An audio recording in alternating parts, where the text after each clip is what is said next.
Meskipun dihajar sanksi barat, namun nyatanya pembisnis di Rusia masih tetap aktif menjalankan usahanya. Bahkan menurut survei, ribuan perusahaan mereka terus berdiri. Sebuah survei yang dilakukan oleh lembaga penelitian Swiss mengungkap fakta keberadaan bisnis Rusia. Diungkapkan bahwa ribuan perusahaan yang berbasis di Uni Eropa dan negara-negara G7 masih aktif beroperasi di Rusia. Perusahaan-perusahaan tersebut masih menjalankan bisnis seperti biasa. Bahkan meski negara-negara barat terus menekan Rusia lewat sanksi ekonomi yang ketat. Hal ini terjadi pasca invasi Rusia ke Ukraina Februari tahun lalu. Para peneliti Swiss Nicolo Pisani dan Simon Evenet yang berasal dari University of St. Gallen serta Institute IMD menjelaskan bahwa sanksi ekonomi dari Barat tak mempan.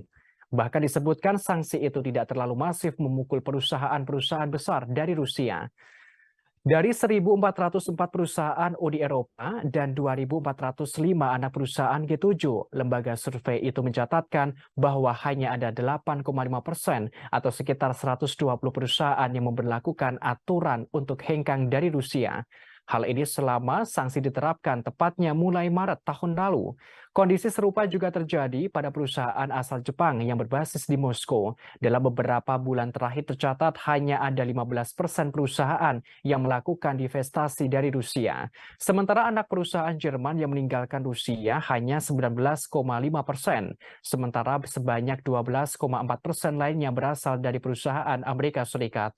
Dalam setahun terakhir, pendapatan perusahaan sekutu yang bekerja di Rusia hanya susut 6,5%. Hal ini berbanding terbalik dengan laba yang dapat diraup pemerintah Rusia, di mana dalam beberapa bulan Rusia masih bisa membukukan keuntungan bagi pemerintah Moskow sebesar 15,3%.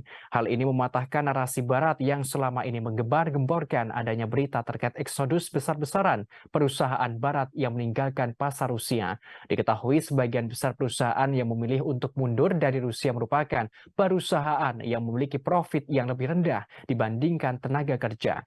Studi penelitian ini juga menunjukkan bahwa eksistensi Rusia masih kuat bagi perusahaan-perusahaan global.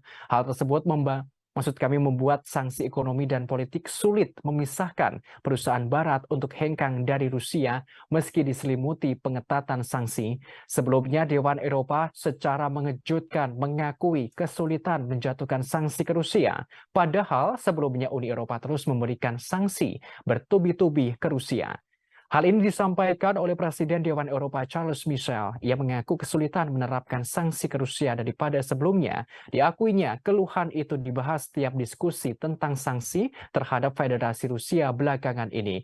Kini, Uni Eropa akan terus mempertimbangkan babak baru sanksi anti-Rusia.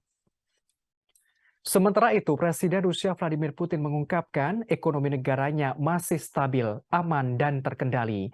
Bahkan ia menegaskan situasi ekonomi Rusia lebih baik dari perkiraan Barat.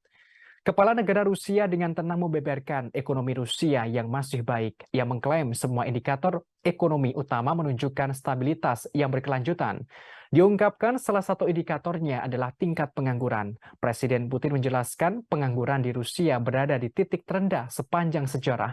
Selain itu, orang nomor satu di Rusia tersebut juga menerangkan inflasi negara lebih rendah dari yang diperkirakan dan menunjukkan tren menurun. Ia mencatatkan inflasi Rusia diperkirakan melambat dari 11,9% pada tahun 2022 menjadi sekitar 5% pada kuartal pertama tahun ini.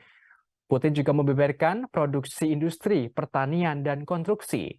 Menurutnya, secara keseluruhan situasi ekonomi Rusia bukan hanya stabil, tapi cukup memuaskan.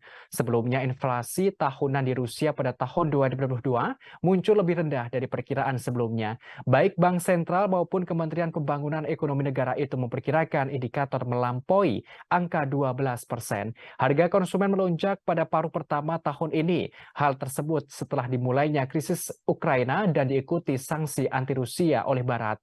Inflasi kemudian memuncak pada April sebesar 17,83%, namun perlahan mereda pada bulan-bulan berikutnya. Hal ini mematahkan perkiraan ekonom Barat yang tahun lalu mengungkapkan inflasi Rusia akan melampaui 20%. Terima kasih sudah nonton. Jangan lupa like, subscribe, dan share ya.